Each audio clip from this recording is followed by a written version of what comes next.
An indoor cat can have food, clean water, a warm bed, and a safe home, and still be bored, because safety is not the same thing as fulfillment. Your cat may live indoors, but its brain was not designed for a completely predictable life. Somewhere beneath that relaxed expression is an animal built to stalk, climb, explore, hide, investigate, and make decisions about its surroundings. So, what does an indoor cat actually need to feel happy? The first thing is simple. Let your cat hunt. Of course, you are not going to release mice into your living room, but hunting is more than catching prey. For a cat, it is a sequence. Watch, stalk, chase, pounce, grab, and finally, catch. That sequence activates instincts that have been shaped over thousands of years. This is why waving a toy around randomly is not always enough. Try moving it like prey. Let your cat watch it disappear. Make it move slowly, then quickly. Give your cat a chance to plan the attack. And importantly, let your cat win sometimes. A toy that can never be caught can become frustrating rather than satisfying. The second way is to give your cat vertical space. Have you ever noticed how quickly a cat finds the highest place in a room? That is not just curiosity. Height gives cats information. From above, they can watch people, other animals, doors, windows, and movement without being directly involved. It gives them a sense of control over their territory. For a small animal, knowing what is happening around you can be incredibly valuable. A cat tree, shelf, sturdy perch, or even a safe window spot can turn an ordinary room into a much richer environment. And sometimes, your cat does not want to be in the middle of everything. It wants to watch from somewhere above. The third way is to give your cat somewhere to hide. This might sound strange. If your cat hides under the bed, you might assume something is wrong. But hiding itself is not necessarily a problem. Cats naturally use sheltered spaces when they want to rest, observe, or reduce stimulation. A quiet box, covered bed, or secluded corner gives your cat an escape route. And that feeling of having somewhere to go matters. Imagine being in a room where you could never leave, never get away from noise, and never have a private moment. That is what an indoor environment can feel like to a cat without safe spaces. So don't always pull your cat out of hiding. Sometimes giving it the choice to come out is exactly what makes it feel safe enough to do so. The fourth way is to respect your cat's sense of smell. To humans, a room may simply smell clean. To a cat, the same room is filled with information. Furniture, people, other animals, food, unfamiliar objects, and even changes in the environment can all carry scents that your cat notices.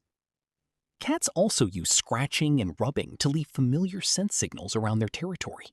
This is one reason completely removing every familiar scent from an environment can sometimes be unsettling. You can enrich your cat's world by allowing safe opportunities to explore new textures, objects, and smells. But there is a balance. Too much change at once can be overwhelming. The goal is not to make your home chaotic. It is to make your cat's world interesting without making it unpredictable. The fifth way is to build a real relationship with your cat. Cats are often described as independent, and they are. But independent does not mean emotionally detached. Cats can learn their human's voice, routines, movements, and habits. They can recognize who feeds them, who plays with them, who gives them space, and who they feel safest around. But here's the interesting part. Not every cat expresses attachment through cuddling. One cat may sit directly on your lap.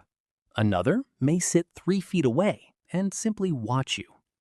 Another may follow you from room to room without wanting to be touched.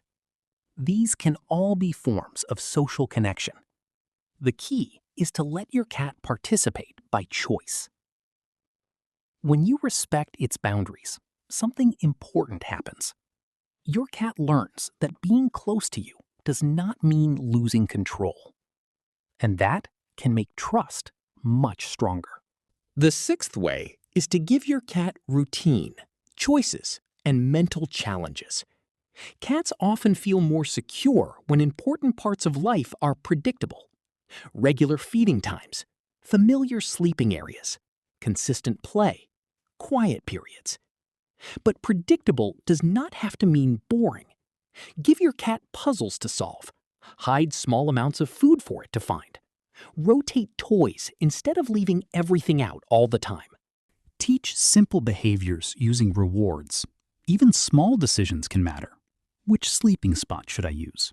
Should I investigate that object? Do I want to approach my human right now?